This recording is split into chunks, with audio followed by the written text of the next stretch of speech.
Ты женщина, источник света, таинственно нежна, прекрасна и горда. Ты пламя очага, тепло семьи и дома. Ты свет, что на земле не гаснет никогда. Я Татьяна Васильева, и я артистка. Музыка – это моя страсть, она мой источник вдохновения и силы. Работа в Чувашской государственной филармонии дает мне возможность выступать на различных мероприятиях и площадках нашей республики, принимать участие в духовном и патриотическом воспитании подрастающего поколения. Я женщина, и я актриса.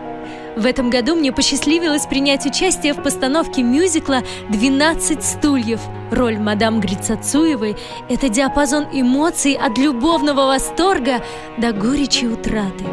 Мне также доставляет большое удовольствие радовать самых юных зрителей, дарить им улыбки и учить добру. Я женщина, которая стремится к развитию. Я участница мастер-классов, международных фестивалей и конкурсов. В составе класса группы «Бельканто» я представляла Чувашию на всероссийском телевизионном конкурсе «Звезда», где мы дошли до финала. Я спортивная женщина. Регулярные занятия в фитнес-клубе помогают мне оставаться в прекрасной физической форме. Я женщина, и я любима.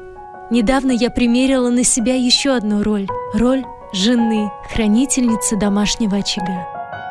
Женщины, мы такие разные, талантливые, заботливые, любящие и мудрые. Всех нас объединяет одно – мы – творцы жизни.